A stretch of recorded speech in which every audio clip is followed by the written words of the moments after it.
इयत्ता 11वी ऑनलाईन प्रवेश प्रक्रिया नोंदणी भाग 1.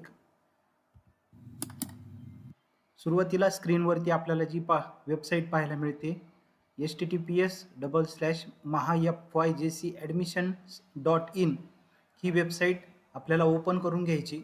ओपन केल्यानंतर त्या ठिकाणी जो हिरवा टॅब आहे स्टुडंट रजिस्ट्रेशन त्यावरती क्लिक केल्यानंतर आपल्याला नवीन पेज ओपन होतं. नवीन पेज ओपन झाल्यानंतर त्यामध्ये student registration applicant 10th school area म्हणजे तो विद्यार्थी कोणत्या एरियामधून होता, विदिन महाराष्ट्र म्हणजे महाराष्ट्रामधून की महाराष्ट्राच्या बाहेरून. तर आता आपण जे उदाहरण बघतोय तो विद्यार्थी महाराष्ट्रातील आहे, त्यामुळे मी विदिन महाराष्ट्र स्टेट असं, कारण तो जो विद्यार्थी तो 10वी कोणत्या स्कूलमधून महाराष्ट्रातील ज्या शाळा आहे त्याच्यामधून परीक्षा देतोय, पास होतोय की महाराष्ट्राच्या बाहेर आहे. तर आता जो उदाहरणार्थ माझ्याकडे जो विद्यार्थी तो महाराष्ट्र स्टेटमधून त्यांनी परीक्षा दिलेली आहे 10वीची, तर आपण त्या ठिकाणी विदिन महाराष्ट्र स्टेट हा पर्याय निवडल्यानंतर तो जो बटन आहे ते तुम्हाला ब्ल्यू कलरचं झालेलं पाहायला मिळेल. म्हणजे ज्या ज्या ठिकाणी तुम्ही ते बटन निवडाल तर निवडल्यानंतर त्यावरती या पद्धतीने ब्ल्यू कलर आलेला पाहायला मिळतो. आता दुसरा जो मुद्दा आहे ॲप्लिकंट स्टेटस. ॲप्लिकंट स्टेटस म्हणजे जो काही विद्यार्थी असेल तो फ्रेशर आहे, म्हणजेच यावर्षी त्यांनी 10वीची परीक्षा दिली का तो रिपीटर आहे की त्यांनी आधीच 10वीची परीक्षा पास झालेला आहे. यातला योग्य पर्याय तुम्ही निवडायचा. आता माझ्याकडे जे उदाहरण आहे तो आत्ताच त्यांनी 10वीची परीक्षा दिलेली आहे, त्याच्यामुळे मी फ्रेशर हा पर्याय निवडला. त्यानंतर 10th standard equivalent examination board, तर त्याचं जे बोर्ड आहे ते बोर्ड कोणतं आहे तर SSC CBSE असे इतर जे काही बोर्ड असतील त्यातला योग्य पर्याय. आता हा जो विद्यार्थी तो महाराष्ट्र स्टेट सेकंडरी स्कूल्स मधील होता, तर त्याकरिता मी SSC हा पर्याय निवडतो. त्यानंतर 10वी 10th standard or equivalent examination details. आता 10वीचे डिटेल्स या ठिकाणी विचारले जातात. मग त्यामध्ये सीट नंबर, मदर्स नेम. मग 10वीचा जो सीट नंबर आहे त्या ठिकाणी तो दिलेल्या जागेमध्ये तुम्ही टाकायचा व्यवस्थित. त्यानंतर मग तो काही C वगैरे जो काही नंबर असेल तसं पूर्ण टाकायचं. आणि आईचं नाव जे त्यांनी फॉर्म भरताना आईचं नाव दिलेलं असेल ते आईचं नाव तिथं टाकायचं. व्हेरीफाय नंबरवरती जेव्हा तुम्ही क्लिक करता जो रेड कलर आहे तर व्हेरीफाय नंबरवरती क्लिक केल्यानंतर असं एक नवीन पेज ओपन होतं. त्याच्यामध्ये तुमचं जे 10वीचे डिटेल्स आहे त्या विद्यार्थ्याचं नाव, आईचं नाव तुम्हाला पाहायला मिळतं. ते जर बरोबर असेल तर येस करेक्ट या बटनवरती क्लिक करू शकता. आता जे काही मला नाव पाहायला मिळालेलं होतं ते बरोबर होतं, त्याच्यामुळे आम्ही येस करेक्ट हा पर्याय निवडला. त्याच्यानंतर ॲटोमॅटिकली त्या विद्यार्थ्यांनी कोणत्या वर्षी परीक्षा दिलेली ती 2026चं वर्ष. त्याच्यानंतर त्या विद्यार्थ्याचं नाव आपल्याला ॲटोमॅटिकली पाहायला मिळतं. त्यानंतर मंथ ऑफ एक्झामिनेशन निवडायचं आपण. मंथ ऑफ एक्झामिनेशन या विद्यार्थ्यांनी मार्चमध्ये परीक्षा दिलेली होती. एखाद्याने रिपीटर असेल तर जुलै अशी वेगळे पर्यायसुद्धा आहेत. तर आपला ज्या महिन्यात परीक्षा दिली तो पर्याय निवडायचा. त्यानंतर ॲप्लिकंट कॉन्टॅक्ट डिटेल्समध्ये ईमेल ID, मोबाईल नंबर टाकायचा.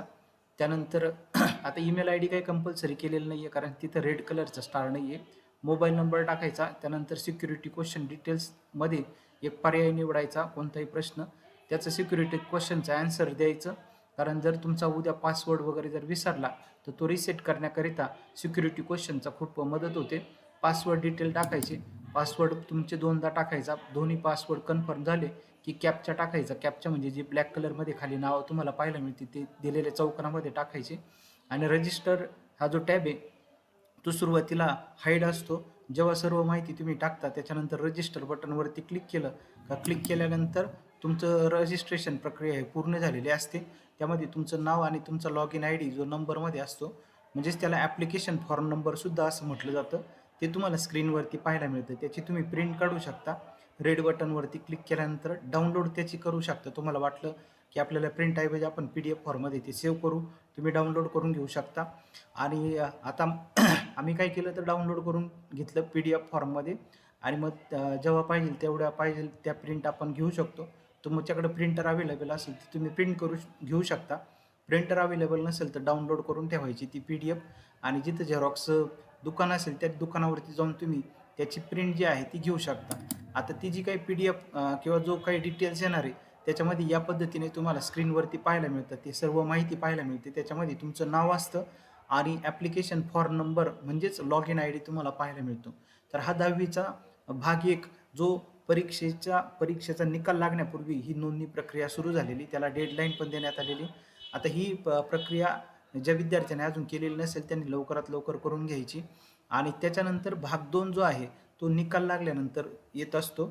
मग भाग 2 मध्ये काय करायचं, तुम्हाला निकाल लागल्यानंतर 10वीचे जे काही मार्क्स मिळतील त्या मार्क्सनुसार तुम्हाला शाखा निवडायच्या आहे. सायन्स, कॉमर्स, आर्ट्स या शाखा निवडायच्या आणि कॉलेजचे नावं द्यायचे असतात. मग तुम्हाला जे पाहिजे ते कॉलेजचं नाव त्यामध्ये तुम्ही ॲड करायचं.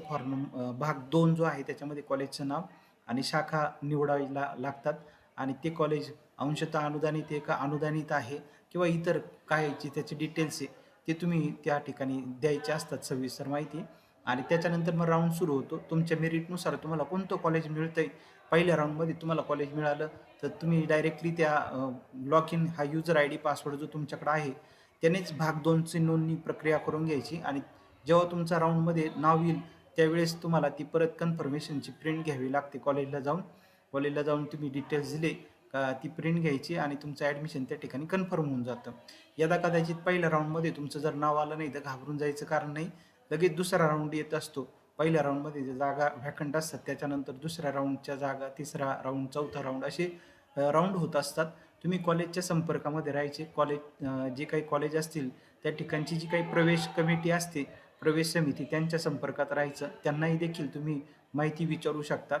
तर एक ढोबळमानाने फक्त माहिती देण्याचा आपण हा सर्वसाधारण प्रयत्न केलेला आहे. इतर देखील सर्व सविस्तर माहिती आपण पुढे बघणार आहोत.